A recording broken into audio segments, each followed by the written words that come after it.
Assalamualaikum warahmatullahi wabarakatuh.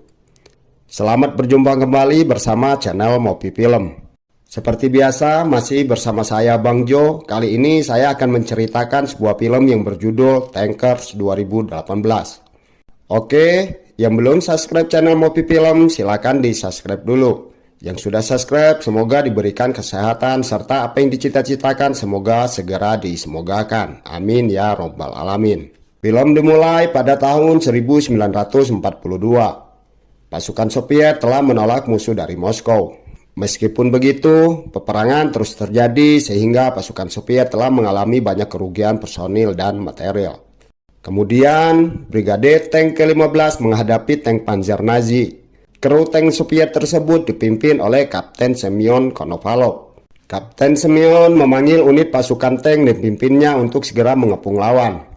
Namun tak mendapatkan jawaban apapun, sehingga akhirnya Kapten Semyon meminta krunya untuk bermanuver dan segera mengunci target. Kemudian, tank Panzer Jerman tersebut meledak dan hancur terbakar. Lalu Kapten Semyon mencari tank milik Armen. Ternyata satu unit tank itu terjebak di kubangan lumpur sehingga sulit untuk bergerak. Lalu Armen meminta bantuan pada Kapten Semyon untuk menderek tanknya keluar dari lumpur. Namun Kapten Semyon menolak karena Armen telah mengabaikan panggilan darinya. Tak lama Kapten Semyon berkata pada Armen bahwa dalam setengah jam mereka harus bertemu di persimpangan menuju Sokolovo. Saat melanjutkan perjalanan, salah satu krunya meminta izin untuk buang air kecil. Sementara itu Kapten Semyon mengecek sekeliling area tempat mereka berhenti. Tanpa Kapten Semyon sadari, tank Nazi Jerman sedang membidiknya dari dekat semak belukar.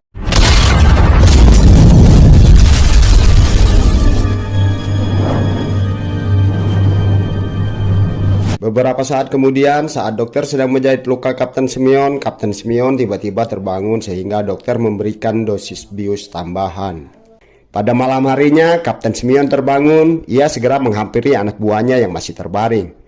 Anak buahnya itu mengatakan bahwa kru tank lainnya telah tewas. Mendengar hal itu tentu saja membuat Kapten Semyon merasa sedih dan kehilangan.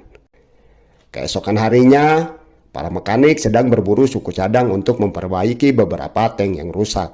Saat mereka sedang mengangkat barang-barang, seorang teknisi bernama Gapkin bercerita bahwa ada seorang mekanik jenius yang sangat cerdas.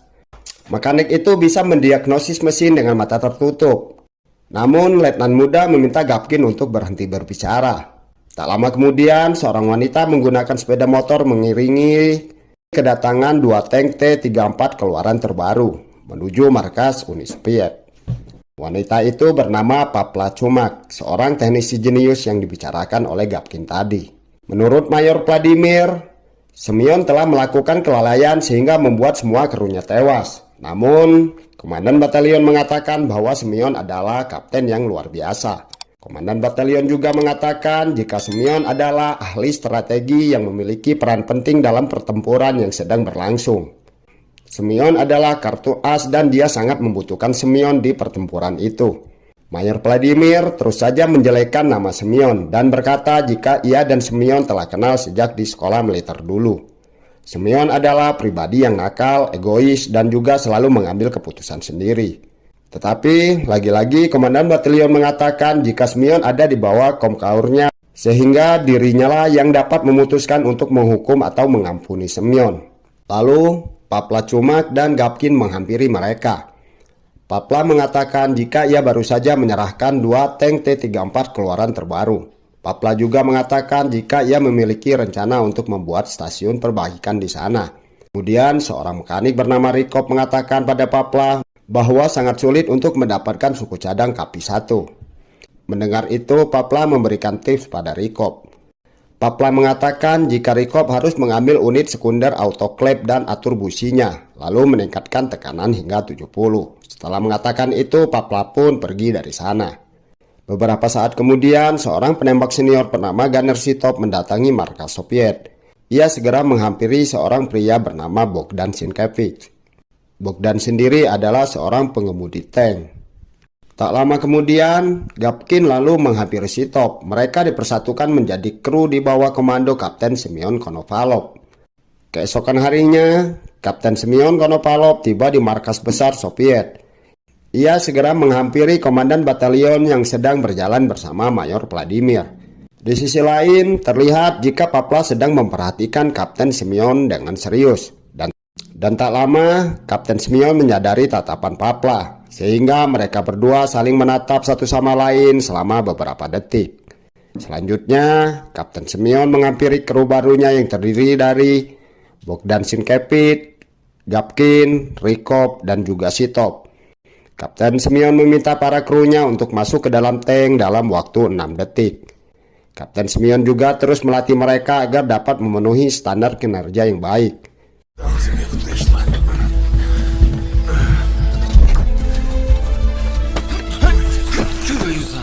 Malam harinya, para prajurit mengadakan acara makan malam bersama. Mayor Vladimir duduk di sebelah Papla dan berusaha mendekatinya. Di sisi lain, Sitov merasa kesulitan untuk memutar piringan hitam karena alat tersebut bermasalah. Melihat hal itu, Papla bergegas menghampiri Sitov dan dengan cepat memperbaiki alat tersebut.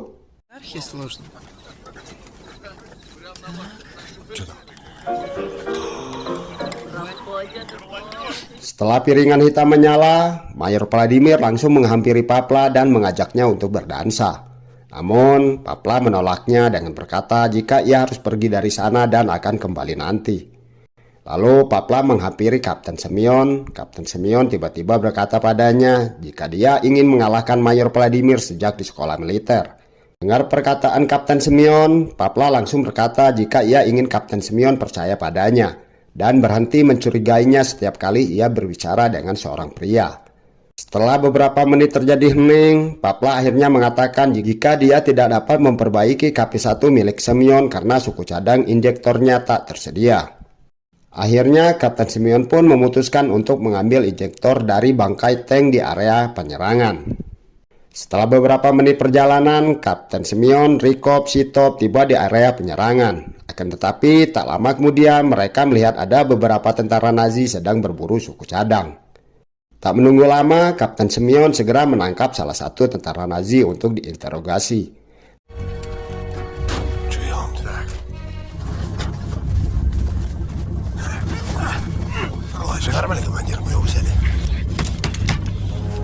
Namun sesampainya mereka di markas, Mayor Vladimir berkata jika ia melarang Semyon untuk melanggar disiplin militer dan peraturan militer. Beruntungnya, komandan batalion membela mereka dan mengatakan bahwa mereka bertiga adalah seorang pahlawan. Tak lupa, komandan batalion juga mengucapkan terima kasih pada mereka dan berkata jika ia akan segera menginterogasi tentang apa yang dilakukan oleh tentara Jerman di sana pada malam hari. Keesokan harinya, setelah Papla berhasil memasang injektor, KP-1 milik Kapten Semyon telah berfungsi kembali, namun radiator tank itu harus diganti. Para kru segera menjalankan tank dengan Kapten Semyon dan Papla berada di atasnya. Kedekatan mereka berdua tentu saja membuat Mayor Vladimir merasa cemburu, sehingga ia segera menugaskan seorang kru untuk mengikuti mereka dan membawa Kapten Semyon untuk tugas dalam misi pengintaian. Beberapa waktu kemudian, Papla menghampiri Mayor Vladimir. Ia berkata jika dirinya tak setuju dengan tugas yang diberikan oleh Mayor Vladimir pada Kapten Semyon. Menurut Papla, KP-1 milik Kapten Semyon belum layak digunakan untuk bertempur, karena starter dan mesin tank masih bermasalah. Tiba-tiba saja, Kapten Semyon menghampiri Mayor Vladimir dan Papla. Kapten Semyon berkata jika ia akan melakukan tugasnya. Setelah itu, Kapten Semyon langsung pergi dari sana. Beberapa saat kemudian, Kapten Semyon dan Rykov menggunakan KP-1 menuju area penyerangan untuk melakukan pengintaian bersama dengan dua tank T-34 baru yang dibawa oleh Sienkiewicz, Gapkin, dan juga Sitov. Belum jauh mereka berjalan, tank KP-1 mengalami gangguan karena tiba-tiba persneling tidak dapat berfungsi, sehingga Kapten Semyon meminta Rykov untuk mundur dari misi pengintaian. Кулиса полетела! Так далеко не уйдет. А нам далеко не надо. Kapten Semyon meminta Rykov untuk menuju ke dataran yang lebih tinggi. Namun Rykov berkata jika mereka tak bisa pergi terlalu jauh. Rykov pun segera membelokkan tank KP-1 ke arah atas perbukitan. Karena dipaksakan bergerak sehingga menyebabkan mesin tank KP-1 menjadi panas. Lalu Kapten Simeon berkata pada Rikop dan Sitop bahwa target ada di sebelah kanan pondok dengan jarak 800 meter. Kapten Simeon pun memerintahkan Sitop untuk segera menembaknya untuk memancing agar mereka keluar. Огонь! Tak lama kemudian, 3 unit tank tentara Nazi keluar dari tempat persembunyian dan membalas tembakan mereka.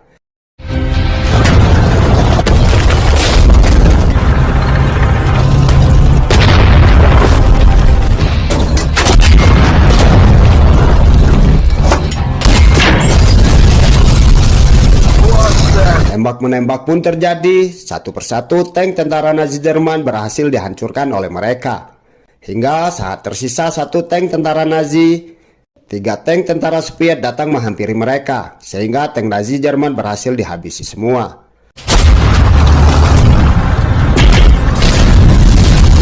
Setelah itu, mereka pun segera kembali ke markas Soviet. Melihat itu, Papla segera menghampiri Kapten Simeon.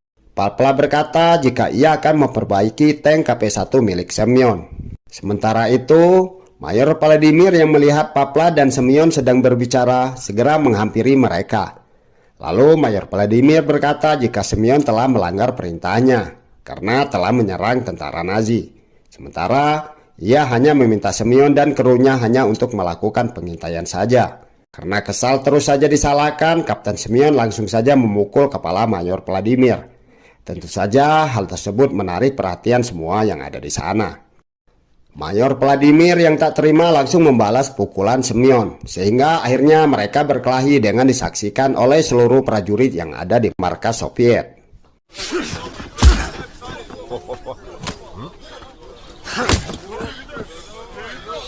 Tak lama kemudian, komandan batalion datang menghampiri mereka dan segera memisahkan mereka berdua. Komandan berkata pada Mayor Vladimir bahwa ia tak ingin memiliki pertempuran di dalam unitnya. Komandan batalion bertanya pada Mayor Vladimir, mengapa dia membiarkan tank KP-1 yang jelas-jelas masih rusak digunakan untuk melakukan misi. Padahal semua orang tahu bahwa mesin tank KP-1 tidak layak digunakan untuk tempur. Lalu komandan batalion memutuskan bahwa Kapten Simeon akan menjadi prajurit infanteri yang membawa tank pada hari esok tepat jam 5 pagi. Setelah Kapten Simeon pergi, komandan batalion mengatakan sesuatu yang mengejutkan Mayor Vladimir, bahwa Papla Chumak adalah istri dari Kapten Simeon Konopalov. Mengetahui fakta itu, Mayor Vladimir langsung menggebrak meja yang ada di depannya. Di sisi lain, Papla mendatangi komandan batalion untuk mengatakan jika ia meminta waktu hingga pagi untuk memperbaiki KP-1 milik Kapten Simeon. Namun, komandan batalion menolak usulan Papla. Ia berusaha memberi pengertian, namun belum selesai komandan berbicara, Papla langsung pergi dari sana. Papla segera mengerahkan seluruh mekanik untuk fokus memperbaiki tank KP-1. Mereka semua bekerja sama berusaha keras untuk memperbaiki KP-1 milik Kapten Simeon.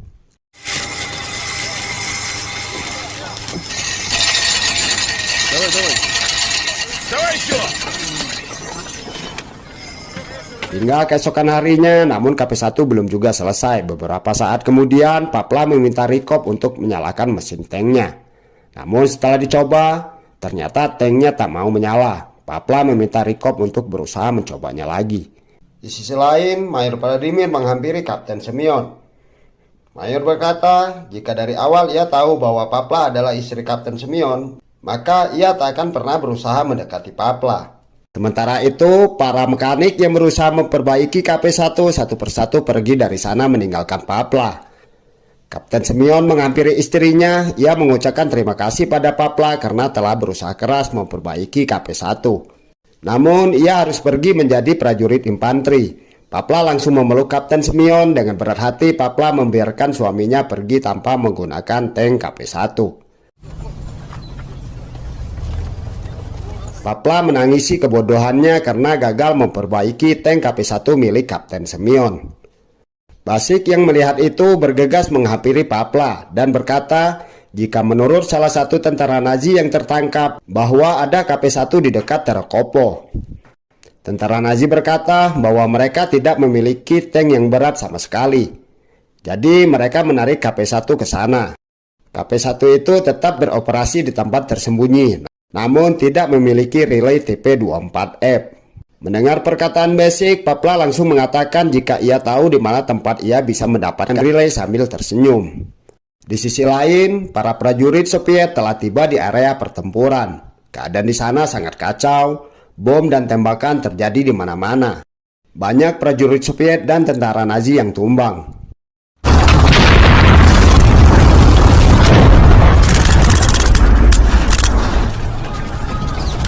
Sementara itu, Papla pergi ke Terkopo untuk memasangkan relay TP24F.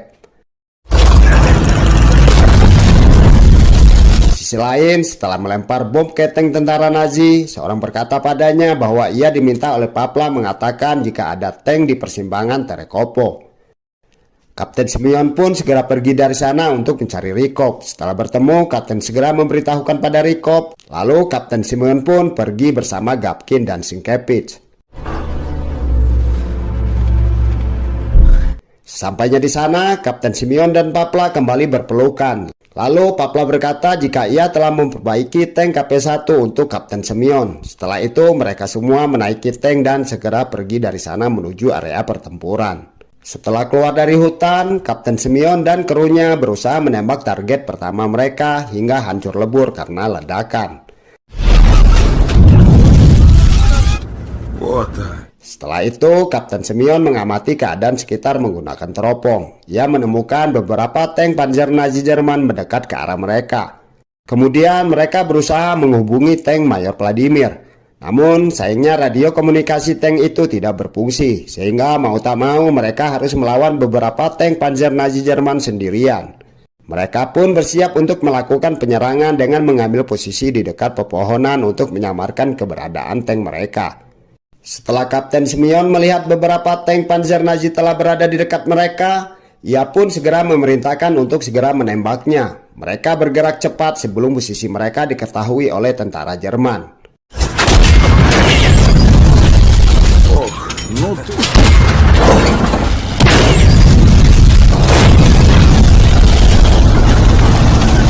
Setelah posisi mereka terdeteksi oleh tentara Jerman, Kapten Simeon akhirnya memutuskan untuk memulai pertempuran dari jarak dekat. Kapten Simeon terus menghancurkan satu persatu tank Panzer Nazi Jerman.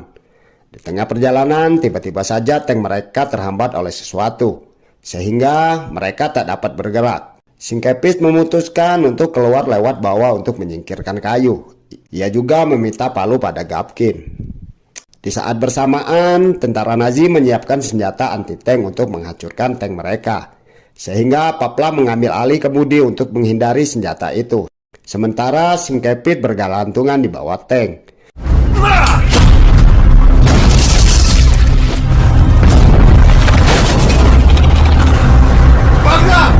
Beberapa saat kemudian, mereka berhasil menghancurkan senjata anti-tank tentara Nazi. Namun sayangnya, mereka tidak dapat menyelamatkan Sienkiewicz yang terkena tembakan. Pertempuran terus berlanjut hingga malam hari dan semakin sengit. Tank KP-1 terus berusaha melawan tank tentara Nazi, hingga pada akhirnya mereka terkena tembakan dari tentara Nazi hingga tank itu terbakar. Para kru dengan cepat keluar dari tank. Gapkin yang terluka karena kepergian Sienkiewicz memilih untuk tetap berada di dalam tank.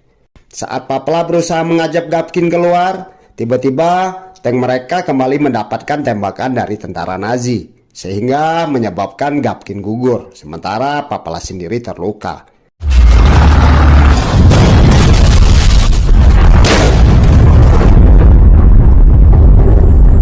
Kapten Simeon dan Sitov berusaha mengeluarkan Papla yang masih selamat di dalam tank. Kemudian mereka membawa Papla ke bawah sebuah lubang parit. Sementara itu, tentara Jerman yang mengira bahwa seluruh kru tentara telah tewas, akhirnya keluar dari dalam tank dan merokok untuk merayakan kemenangan mereka.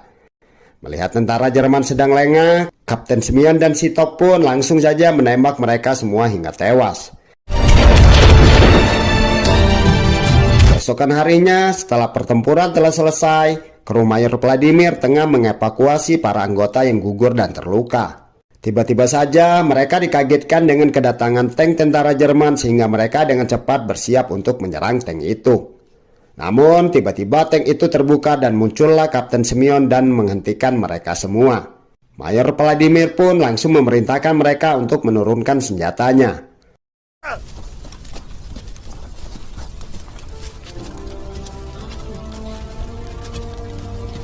Dalam pertempuran itu, awak Kapten Simeon Konovalov menghancurkan 16 tank Jerman, 2 kendaraan bersenjata, dan 8 mobil lapis baja.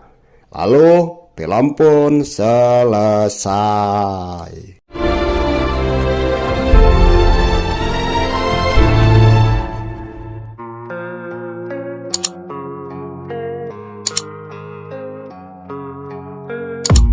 I don't really know what comes next. I'm just doing my best, even though I'm so stressed out.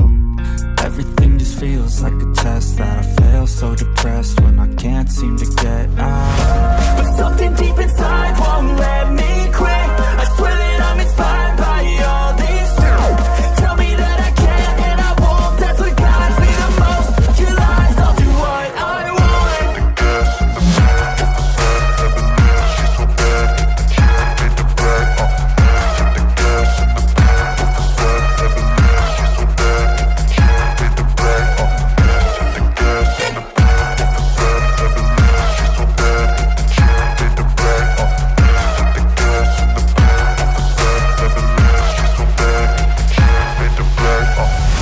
I'm inspired by thirst, I'm inspired by worth. I desire your worst, so you can just hide while I work.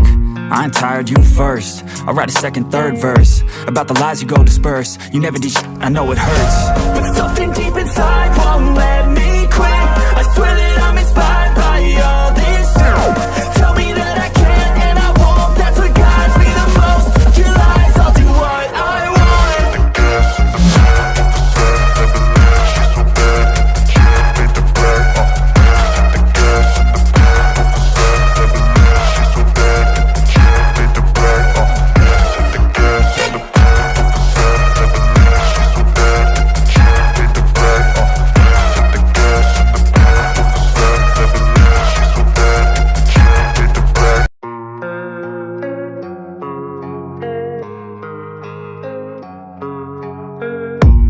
I don't really know what comes next. I'm just doing my best, even though I'm so stressed out. Everything just feels like a test that I fail, so depressed when